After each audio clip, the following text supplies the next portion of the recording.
Sea turtles have inhabited the oceans for at least 120 million years, but they are now among the most endangered species on the planet.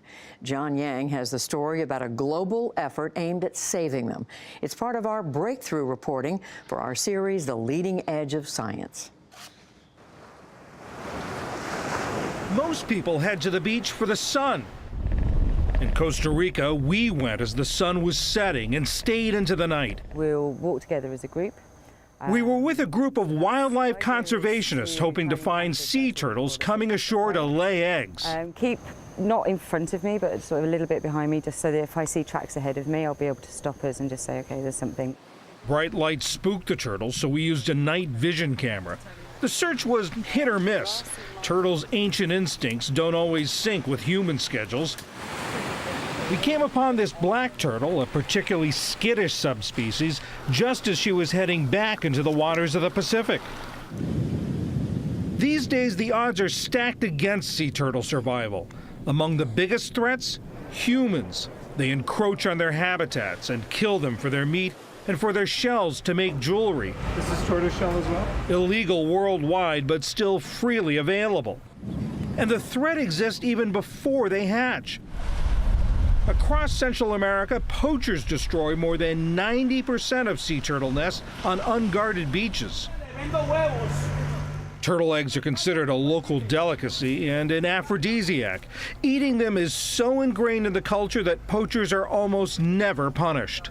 Less exotic animals here. That's right. One possible tool in the fight against poaching has its roots thousands of miles from the turtles' nesting sites, a farm in Michigan. That's where conservation biologist Kim Williams-Guillen developed a way to learn more about poachers.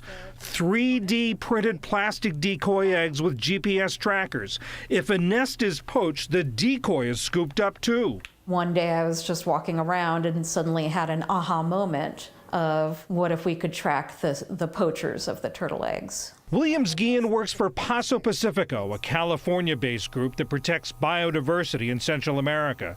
Her inspiration came from some unlikely sources. I have seen a couple similar devices used actually on TV shows. So in the TV show Breaking Bad, there is one episode in which somebody puts a GPS tracker on a barrel of chemicals. There's another TV show called The Wire, and in one episode of that, there are two detectives who are putting a listening device into a tennis ball. The primary part... In fact, the information from Williams-Guillen's decoy eggs could ultimately help law enforcement. If you're deploying eggs on several beaches, in a country, and let's say they all end up going to the same neighborhood or the same block, then that suggests maybe a very centralized network with a couple of really key players. It takes Williams-Guillen's 3D printer about 90 minutes to lay a decoy egg, and then it's elaborately painted to look like the real thing with the help of a Hollywood special effects makeup artist. The eggs go from the snowy fields of Michigan to the tropical forests of Costa Rica. Wildlife biologist Helen Feasy takes them from there. She joined Paso Pacifico's project in late 2016 as part of her PhD research. It's her job to plant the decoy eggs, which takes us back to our nighttime beach excursion. You have to be careful. 3 hours after our first sighting, we'd given up on seeing another one. But on the way back to our cars, we stumbled upon an olive ridley turtle digging her nest. For 20 minutes, her hand-like rear flippers scooped away sand, crafting a chamber for her eggs, and then... Oh, there you go. The turtle laid more than 50 eggs, and to demonstrate, Feasy added an imposter. She has no idea it's there, the poachers won't know it's there, and so we've got a nice little decoy hiding in there, tracking away, waiting to see where they take them. And it's a very, very mixed feeling when you see the eggs move. On the one hand, you're like, yes, they're moving, they're working, like, damn it, someone's stolen the nest, like. And how does the information help fight poaching? So at the moment, we know that the eggs leave the beach. We know that they end up in the market. What we don't know is what's going on in the middle. It's absolutely crucial. Later, Feasy showed us the decoy's electronic trail using one she carried with her. And what specific information is it telling you? Okay, so the name of the egg that I've given it, the date and the time that it was at that location, and then the mileage, so we can start to get an idea of like not only where they're going, but how fast they're moving, what type of vehicles they're using. But you have had cases where poachers, or at least there's indications from the movements that the poachers have found the decoy eggs? Everybody's going to find them at some point. Right. Somewhere along the trade line, they're going to find them. We did have occasion where we actually tracked the egg, and the final point where it transmitted a signal was from in the middle of a riverbed. Lisa Gonzalez, Paso Pacifico's Nicaragua director, was initially skeptical about the decoy idea. The first time you heard this suggested, what was your reaction? Well, I think you're crazy. I think that's not going to happen. How you can do that? But, you know, Kimberly, she worked again with the artists, and she did it. She did it. Absolutely was so good. Yes, and I was like, oh my gosh, you are a genius. Yes. This is a tricky one. To learn even more about the poachers, Fizi sends locals to buy eggs so she can sample their DNA. You've got like a salsa, kind of a chili salsa. And this is how people eat them? Yeah, they knock them back with beer or alcohol of some sort. So you're trying to determine what species these eggs are? Yeah, what I want to know is what species laid the egg and which population did that species come from. If we start getting a load of eggs from that same population, we know that there's a serious poaching problem going on that beach. And that's where we can say, okay, we need to target law enforcement now, or we need to get a conservation project up and running that patrols the beach.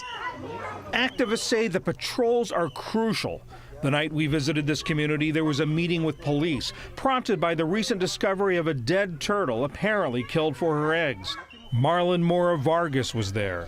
He was a fisherman for more than 20 years and is now part of a regional network trying to save sea turtles.